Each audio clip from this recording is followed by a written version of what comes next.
So Eric, you've always said that diets simply do not work. No, the entire diet industry is a scam. If ever somebody had come up with a diet, say 10, 20 years ago, they'd come up with a diet that actually worked, there would be no diets.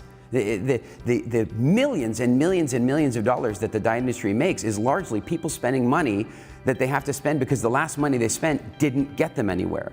Think about it this way. The vast majority of people are malnourished to begin with. That is to say that they eat too much of the wrong stuff and not enough of the good stuff. Then we put them on a diet, for example, calorie restriction. There's a scam. Let's go on to calorie counting and calorie restriction. So now you've got somebody that was eating too much of the wrong stuff, not enough of the good stuff. In other words, they're undernourished, and now we put them in a calorie restriction program so they eat even less nutrients. That's never going to work. Oh, and then how about this? Let's sell them a gym membership. Now look, there's nothing wrong with a gym membership. I think that physical fitness is incredibly important, but it's not going to make anybody healthy.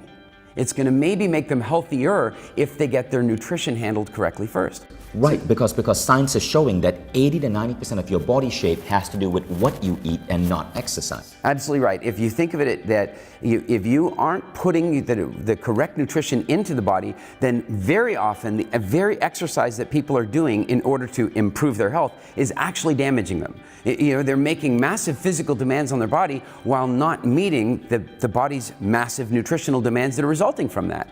And so it's a loop of pain. So the average American will go on 5 diets in their lifetime and they won't work. In fact, I read once that diets will on average cause somebody to gain 3 pounds every time they go on one. So yes, they might have an immediate loss if weight loss was their purpose for going on a diet, which is generally the biggest driver, and then they'll go on the diet, and even if they experience some weight loss in the short term, they're going to often do that by some form of starvation, which means when the diet is over, they're going to overeat to compensate for that, and they're going to regain the weight. Wow. Now, you created WildFit. Isn't that a diet, in a way? It is. I don't know how else to put it other than it's the non-diet diet. It isn't about a diet. It isn't about a set of rules. It's about food freedom. It's about recognizing that the food industry works because it doesn't work. Look, I'm not saying there's any one person out there that's evil. I'm not saying there's one evil person out there that's saying we must make profits at the cost of people's health. But the reality is that companies become these large organic things that serve their shareholders. And so the shareholders are sitting there looking at the quarterly reports and saying, how are we going to make more profits? How are we going to hire more people? How are we going to grow? And the problem is that once people have eaten enough food, you can't sell them more food. Unless, of course, you sell them food that's nutritionally empty so that they stay perpetually hungry. Or in case maybe you put so much sugar in their food that it's constantly stimulating their appetite and causing them to buy more food. Look, in the marketing world, we know that one of the ways that you boost your revenue is by increasing the number of transactions, by getting the clients to buy more and more often.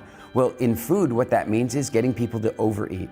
And the way you get people to overeat is you sell them food that is nutritionally empty, so they're perpetually hungry, and then you put things in the food that make them hungry, like sugar. We're at a place now where something like 75% of the food produced in the Western world has some form of refined sugar or corn syrup or something like that in it. Why?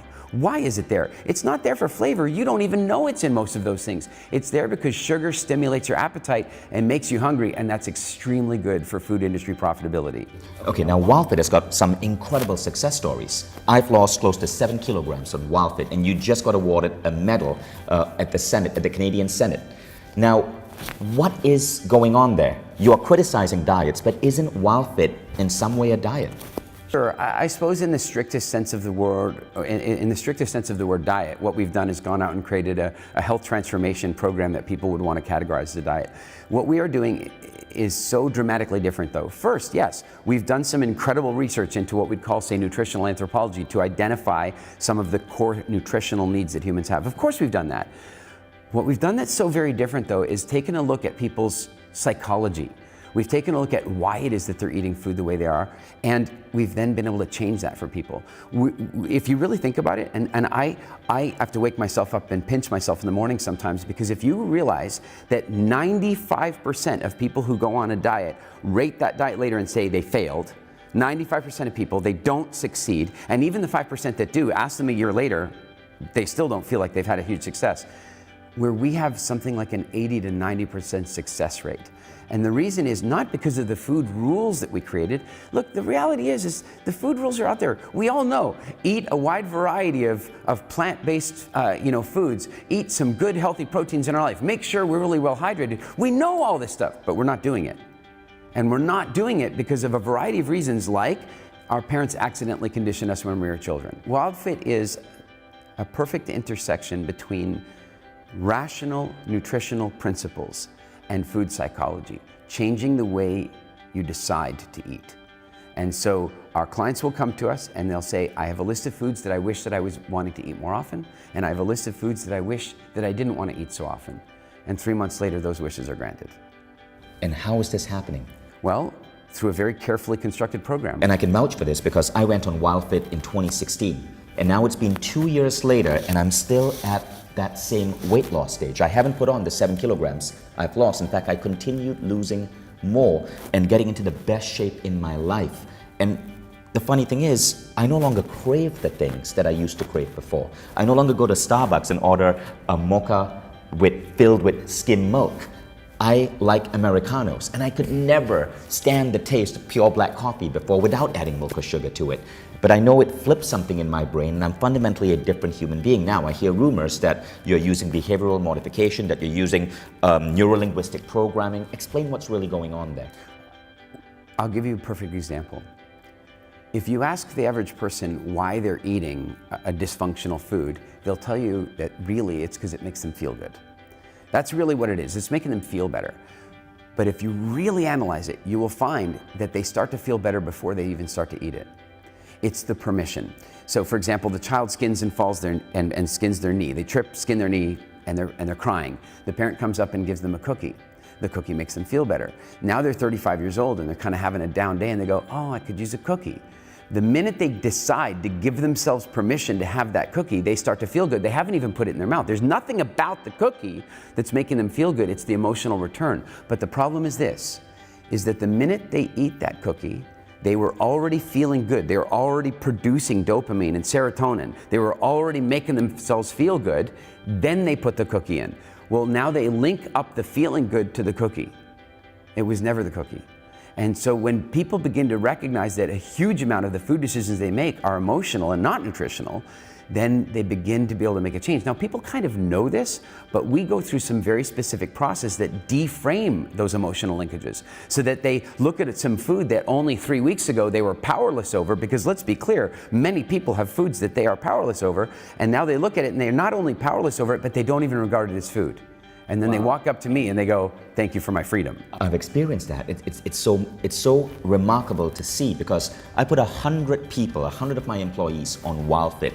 The record was 51 pounds lost. It was remarkable to see people from all around the world fundamentally changing their relationship with food. We had one guy from Egypt who told me that in Egypt, he's been growing up like this, having a glass of Coke with every meal. Now he cannot stand Coca-Cola. Yeah. And something in his brain flipped after 30 years, 3 decades of that type of conditioning. Something flips. So whatever's going on there, the results are astonishing. How is this different from a traditional diet? It's different from a traditional diet in that we are working specifically with their food psychology.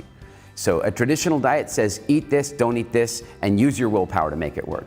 Willpower simply doesn't work. At best, it works in a very short time frame, and what we do is make it so that willpower isn't part of the equation. That you simply don't want the foods that you shouldn't be eating, and you do want the foods that you should be eating.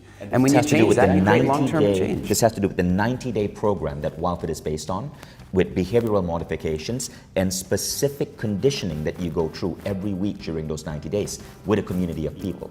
What we are subtly doing over the course of that 90 days is making the correct nutritional enhancements and the correct psychological enhancements so that we are building their self-esteem, we're building their sense of success, and we are creating lasting change. By the time they get to week 10, they're saying, I will never go back.